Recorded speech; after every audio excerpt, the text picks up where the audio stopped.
بسم اللہ الرحمن الرحیم۔ المعرفۃ شرطها ان تکون علمیۃ۔ معرفہ اس کی شرط یہ ہے کہ علم ہو۔ یہاں اسباب اتساع میں سے چوتھا سبب معرفہ کو بیان کیا جا رہا ہے۔ معرفہ کہتے ہیں ما وضع لشیء معین۔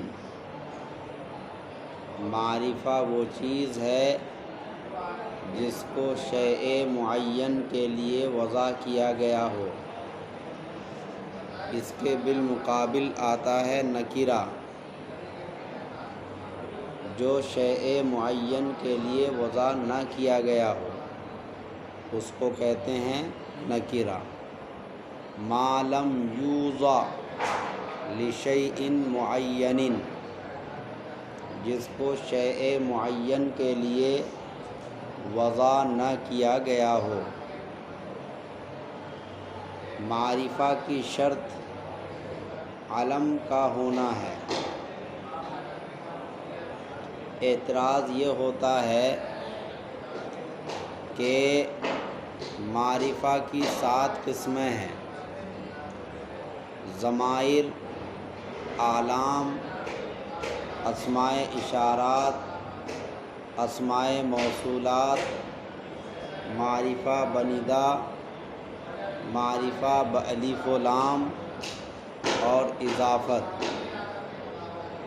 ان میں سے کسی کی طرف اضافت۔ تو یہاں مصنف علیہ الرحمہ نے معرفہ کی 7 قسموں میں سے صرف علم ہی کو کیوں چنا؟ یہاں علمیت ہی کی شرط کیوں لگائی؟ باقی کی شرط کیوں نہیں لگائی؟ 7 قسموں میں سے ایک قسم علم کو کیوں چنا؟ اس کا جواب یہ ہے کہ ان 7 میں سے 4 مبنی ہیں، جیسے ضمائر مبنی، اسماء اشارات مبنی، اسماء موصولات مبنی، معرفہ بندہ مبنی۔ یہ 4 کے 4 مبنی ہیں، اور مبنی معرب کی ضد ہے۔ یہ تو غیر منصرف کا بیان چل رہا ہے، اور غیر منصرف معرب کی قسم ہے، مبنی کی نہیں۔ لہذا مبنی جب معرب کی ضد ہے تو اس کی شرط کیسے لگا سکتے ہیں؟ یہ چاروں قسمیں خارج ہو گئیں۔ اب بچ گئی 3 قسمیں۔ ایک ہے اعلام یعنی علم، علم کی جمع اعلام، اور ایک ہے معرفہ بالف و لام، اور ایک ہے اضافت۔ ان 3 میں سے 2 قسم یعنی معرفہ بالف و لام اور اضافت، یہ دونوں غیر منصرف کو منصرف بنا دیتے ہیں۔ سمجھ میں آئی بات؟ یعنی جب غیر منصرف پر الف لام آ جائے تو وہ منصرف کے حکم میں ہو جاتا ہے، یعنی اس پر کسرہ اور تنوین آ سکتی ہے۔ ایسے ہی جب غیر منصرف کی اضافت کی جائے، جیسے آگے بیان آئے گا کہ جب غیر منصرف پر الف لام آ جائے یا غیر منصرف کی کسی کی طرف اضافت کر دی جائے تو وہ منصرف ہو جاتا ہے، یا کم از کم منصرف کے حکم میں ہو جاتا ہے، یعنی اس پر کسرہ اور تنوین داخل ہو جاتی ہے۔ تو جب یہ دونوں غیر منصرف کو منصرف بناتے ہیں، اور یہاں بیان چل رہا ہے غیر منصرف بنانے کا، منصرف بنانے کا نہیں، تو یہ دونوں بھی خارج ہو گئے۔ اب ایک قسم بچ گئی اعلام، اسی لیے مصنف نے علمیت کی شرط لگا دی۔ آئی بات سمجھ میں؟ باقی 6 قسمیں شرط بننے کے لائق نہیں ہیں، یا تو ضد کی وجہ سے، اپوزٹ ہونے کی وجہ سے، یا یہ کہ غیر منصرف کو منصرف بنانے کی وجہ سے۔ یہ بات ہو گئی۔ آگے 5واں سبب عجمہ ہے۔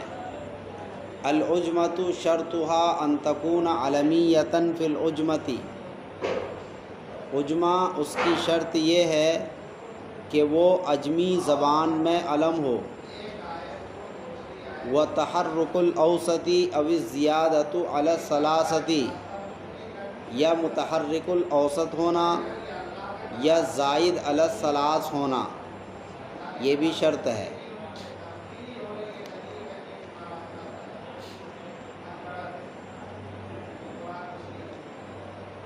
عجمہ کے غیر منصرف کا سبب بننے کے لیے 2 شرطیں ہیں۔ پہلی شرط تو یہ ہے کہ وہ عجمی زبان میں علم ہو، زبان عجم میں علم ہو۔ جیسے ابراہیم عجمی زبان میں کیا ہے؟ علم ہے۔ یا عجمی زبان میں نہ ہو تو جب اس لفظ کو عربی میں منتقل کیا گیا ہو وہ علم بن گیا ہو۔ جیسے قالون، آئی بات سمجھ میں؟ قالون اس کا اصل معنی ہے ہر اچھی چیز۔ قالون کہا جاتا تھا دراصل کس کو؟ ہر اچھی چیز کو قالون کہا جاتا تھا، لیکن جب یہ عربی زبان میں منتقل ہوا تو ایک قاری صاحب کا نام پڑ گیا۔ جب قاری صاحب کا نام ہو گیا تو علم ہو گیا۔ اس لیے کہا کہ یا تو یہ کہ وہ عجمی زبان میں علم ہو، اگر عجمی زبان میں علم نہ ہو تو جب اس کو عربی زبان میں منتقل کیا گیا ہو اس وقت وہ علم بن گیا ہو۔ سمجھ میں آئی بات؟ پہلی شرط عجمی زبان میں علم ہو، اگر عجمی زبان میں علم نہ ہو تو وہ غیر منصرف نہیں ہوگا۔ جیسے لجام، کیا؟ لجام عجمی زبان میں دراصل لگام کو کہتے ہیں، جو گھوڑے کی لگام ہوتی ہے۔ آئی بات سمجھ میں؟ جب اس کو عربی زبان میں منتقل کیا تو عربی زبان میں جا کر یہ لجام بن گیا۔ کیا بن گیا؟ لجام۔ لیکن چونکہ یہ علم نہیں ہے اسی لیے یہ غیر منصرف نہیں ہوگا۔ عربی زبان میں جا کر علم بننا ضروری ہے۔ آئی بات سمجھ میں؟ اسی طرح عجمہ کے لیے 2 شرطیں اور ہیں۔ نمبر 1 متحرک الاوسط ہو، جیسے اس کی مثال ہے شطر، یہ عجمی لفظ ہے، علم بھی ہے، ساتھ ساتھ عجمہ کی شرط متحرک الاوسط بھی ہے۔ کیا ہے؟ متحرک الاوسط۔ اور تیسری شرط ہے کہ زائد علی الثلاث ہو۔ عجمہ کے لیے کیا شرط ہے؟ زائد علی الثلاث ہو، یعنی 3 حرفی نہ ہو بلکہ وہ 4 حرفی ہو۔ جیسے ابراہیم، یہ عجمہ ہے، عربی لفظ نہیں ہے، یہ عجمی لفظ ہے۔ کون سا لفظ ہے؟ عجمی۔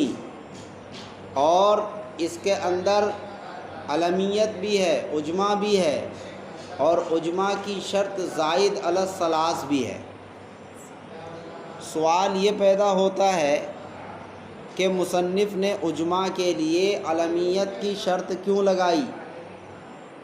عجمہ کے لیے علمیت کی شرط کیوں لگائی؟ جواب یہ ہے کہ اہل عرب جہاں اپنی زبان میں ثقل محسوس کرتے ہیں وہاں تغیر کر دیتے ہیں۔ اپنی زبان میں جہاں پر ان لوگوں کو ثقل محسوس ہوتا ہے اس میں تغیر و تبدل کرتے ہیں، بدل دیتے ہیں کلمے کو۔ آئی بات سمجھ میں؟ تو جب وہ اپنی زبان کو نہیں چھوڑتے تو اجمیوں کی زبان کو کیوں کر چھوڑیں گے؟ آئی بات سمجھ میں؟ اسی لیے مصنف نے علمیت کی شرط لگا دی تاکہ تغیر و تبدل سے محفوظ رہے۔ کیوں؟ کیونکہ اعلام بقدر امکان تغیرات سے محفوظ ہوتے ہیں۔ یہ ضابطہ ہے، اعلام بقدر امکان تغیرات سے محفوظ ہوتے ہیں، یعنی جہاں تک ممکن ہو علم کے اندر تغیر نہیں کرتے، البتہ کہیں ہلکا پھلکا تغیر ہو جائے تو الگ بات ہے۔ آئی بات سمجھ میں؟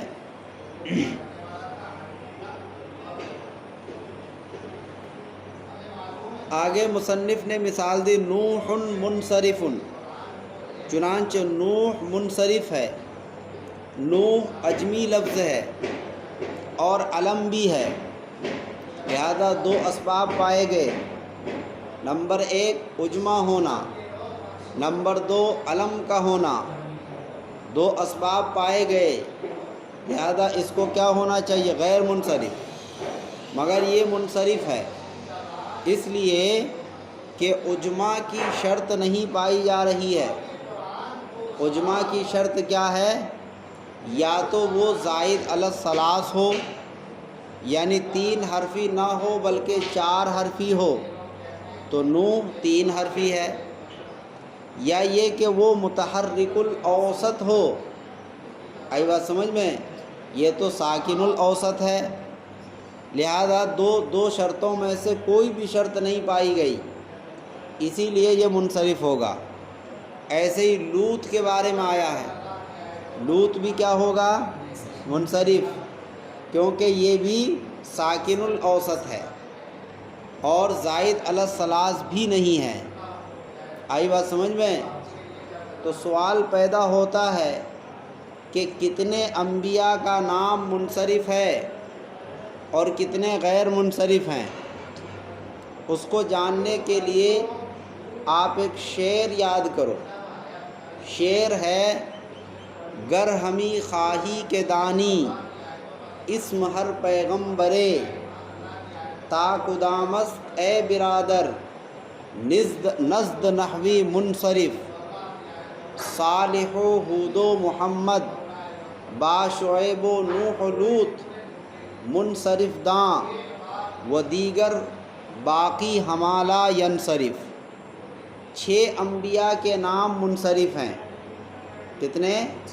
6 انبیاء: صالح و ہود و محمد، با شعیب و نوح و لوط، صالح، ہود اور محمد، شعیب، ہود اور لوط، با شعیب و نوح و لوط۔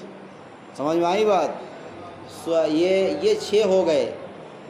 منصرف داں یعنی ان کو منصرف جان لو، وہ دیگر باقی حمالہ، اور ان کے علاوہ جو باقی ہیں لا ینصرف یعنی غیر منصرف ہیں۔ شعر یاد کرو: گر ہمی خواہی کے دانی اسم ہر پیغمبرے،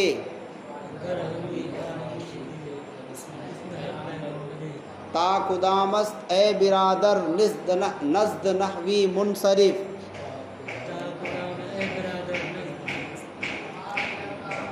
صالح و ہود و محمد با شعیب و نوح و لوط، منصرف داں و دیگر باقی حمالہ ینصرف۔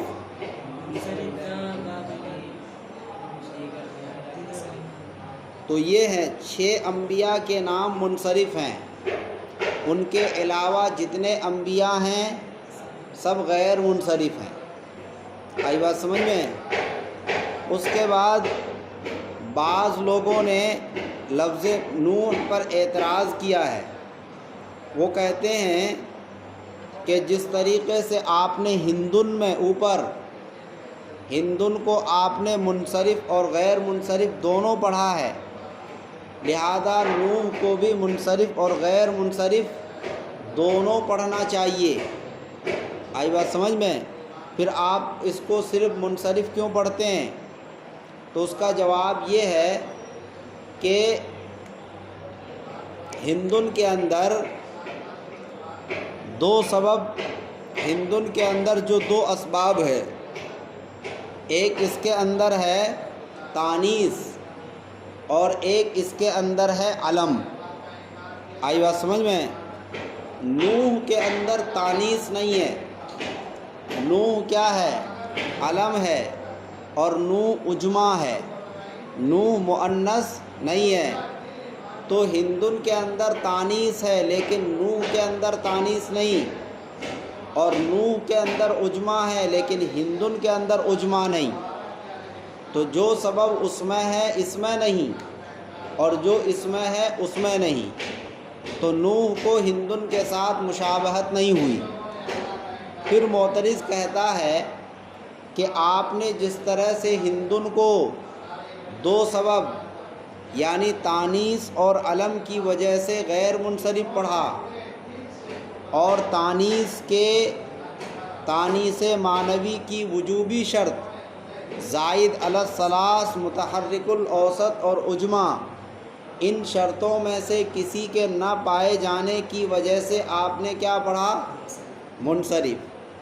دو سبب کی وجہ سے غیر منصرف پڑھا، اور ان شرطوں میں سے کسی کے نہ پائے جانے کی وجہ سے کیا پڑھا؟ منصرف۔ آئی بات سمجھ میں؟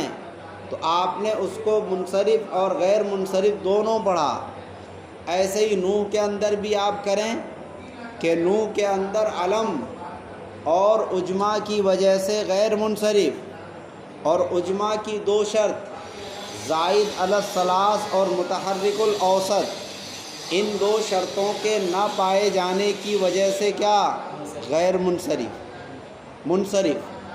ان دو شرطوں میں سے کسی بھی شرط کے نہ پائے جانے کی وجہ سے منصرف پڑھیں۔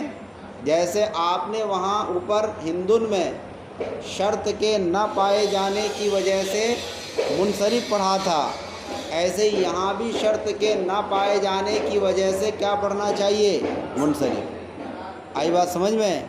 تو اس کا جواب یہ دیا کہ دیکھو ہندن کے اندر اجمع کے علاوہ دو سبب پہلے سے ہے، ہندن کے اندر اجمع کے علاوہ دو سبب تانیث معنوی اور علم موجود ہے، لیکن نوحن کے اندر اجمع کے علاوہ دو سبب نہیں ہیں، نوحن کے اندر اجمع کے علاوہ دو سبب موجود نہیں ہیں۔ اسی طریقے سے ہندن کے اندر تانیث معنوی کا اعتبار کیا ہے، تانیث معنوی کا اعتبار کیا ہے، اور ساتھ ساتھ ساکن الاوسط ہونے کا بھی اعتبار کیا ہے، لیکن نوحن کے اندر ساکن الاوسط کا اعتبار نہیں کیا۔ سمجھ میں آئی بات؟ اس لیے کہ وہاں ہندن کے اندر تانیث معنوی سبب ضعیف ہے لیکن اضعف نہیں ہے، ہندن کے اندر تانیث معنوی سبب ضعیف تو ہے، سبب ضعیف اس لیے ہے کہ تانیث لفظوں میں موجود نہیں ہوتی ہے، اس لیے ضعیف ہے، لیکن اضعف نہیں ہے بالمقابل اجمع کے۔ اجمع جو ہے اضعف ہے، اجمع کیا ہے؟ اضعف۔ تو یہاں نوح کے اندر علم اور اجمع کا اعتبار کر کے نوح کو غیر منصرف نہیں پڑھا، اس لیے کہ اجمع جو ہے سبب بہت زیادہ ضعیف سبب ہے، اور بہت زیادہ ضعیف ہونے کی وجہ سے ساکن الاوسط کا اعتبار نہیں کیا، متحرک الاوسط ہونا چاہیے۔ کیا ہونا چاہیے؟ یہ کیسے پتہ چلا کہ تانیث اضعف ہے؟ ضعیف تو ہے لیکن اضعف نہیں ہے، اور اجمع جو ہے اضعف ہے، یہ کیسے پتہ چلا؟ یہ پتہ چلا تصغیر کے ذریعے سے۔ کس کے ذریعے سے؟ تصغیر۔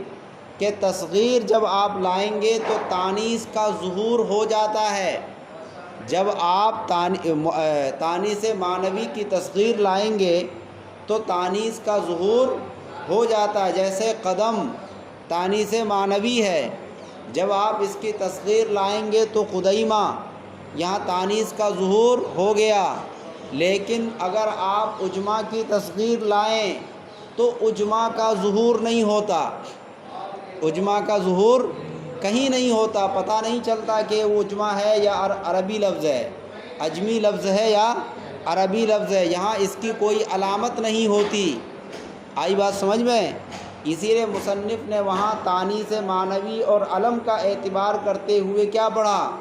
غیر منصرف، لیکن یہاں پر علم اور عجمہ کی وجہ سے غیر منصرف نہیں پڑھا، کیونکہ عجمہ اضاف ہے، اور اضاف اس کے ضعف کو ختم کرنے کے لیے متحرک الاوسط یا زائد علی الثلاث میں سے کوئی ہو تبھی اس کا اعتبار ہوگا، ساکن الاوسط ہوتے ہوئے اس کا اعتبار نہیں ہوگا۔ آئی بات سمجھ میں؟ اور تانیث معنوی کا وہاں اعتبار کر لیا، اس لیے کر لیا کیونکہ وہ ضعیف ہے، لیکن اضاف نہیں، اضاف اس لیے نہیں کہ تصغیر کے اندر اس کا اثر ظاہر ہو جاتا ہے۔ سمجھ میں آ گئی بات؟ تصغیر کے اندر اس کا اثر ظاہر ہو جاتا ہے، اسی لیے مصنف علیہ الرحمٰن نے ہندن کو غیر منصرف اور منصرف دونوں پڑھا، لیکن نوح کو منصرف اور غیر منصرف دونوں نہیں پڑھا، کیونکہ یہاں عجمہ اضاف ہے، اور اضاف کا اعتبار ساکن الاوسط کے ساتھ نہیں کیا جائے گا بلکہ متحرک الاوسط کے ساتھ کیا جائے گا، اس کے ساتھ متحرک الاوسط کے ساتھ، آئی بات سمجھ میں، یا پھر زائد علی الثلاث کے ساتھ۔ پھر معترض کہتا ہے کہ آپ نے عجمہ کے اندر جیسے ماہ اور جور ہے اوپر، یہ دونوں عجمی لفظ ہیں، علم ہیں، تانیث معنوی اور عجمہ بھی ہے، تانیث معنوی اور علم ہے، ساتھ ساتھ کیا ہے؟ عجمہ بھی ہے۔ آپ نے دیکھو وہاں پر عجمہ میں ساکن الاوسط کا اعتبار کیا ہے، تو پھر نوح کے اندر آپ نے ساکن الاوسط کا اعتبار کیوں نہیں کیا؟ نوح بھی تو عجمی ہے۔ سمجھ میں آ رہی بات؟ کہ جس طرح سے ماہ اور جور یہ عجمی لفظ ہے اور وہاں آپ نے ساکن الاوسط کا اعتبار کیا ہے، تو یہاں بھی آپ کو ساکن الاوسط کا اعتبار کرنا چاہیے۔ تو اس کا جواب دیا کہ دیکھو ماہ اور جور کے اندر عجمہ کے علاوہ دو اسباب پہلے سے ہیں، کیا؟ تانیث معنوی اور علم، تانیث معنوی اور علم، لیکن نوح کے اندر عجمہ کے علاوہ پہلے سے دو سبب نہیں ہیں، نوح کے اندر عجمہ کے علاوہ پہلے سے دو سبب نہیں ہیں، اسی لیے ہم نے وہاں پر ساکن الاوسط کا اعتبار کیا، ساکن الاوسط کا اعتبار کیا عجمہ کے اندر تقویت پیدا کرنے کے لیے۔ سمجھ میں آئی بات؟ لیکن چونکہ یہاں پر پہلے سے دو سبب نہیں ہے، پہلے سے یہاں پر دو سبب نہیں ہے، اس لیے ہم نے یہاں پر عجمہ کا اعتبار نہیں کیا۔ تانیث یہاں پر کیا ہے؟ یہ عجمہ ہے اور علم ہے، تو ہم نے عجمہ کا اعتبار، کیونکہ عجمہ کے علاوہ پہلے سے دو سبب نہیں ہے اور وہاں عجمہ کے علاوہ پہلے سے دو سبب ہے، تو گویا کہ عجمہ کو ہم نے مانا ہے کیوں؟ اس کے اندر تانیث معنوی کے اندر تقویت پہنچانے کے لیے۔ اس طرح تانیث معنوی کے اندر تقویت پہنچانے کے لیے، اور یہاں عجمہ سے پہلے دو سبب ہے ہی نہیں، لہذا یہ عجمہ کس کو تقویت پہنچائے گا؟ کسی کو نہیں، اس لیے ہم نے یہاں پر ساکن الاوسط کا اعتبار نہیں کیا اور وہاں پر کر لیا، وہاں پر کر لیا ہے۔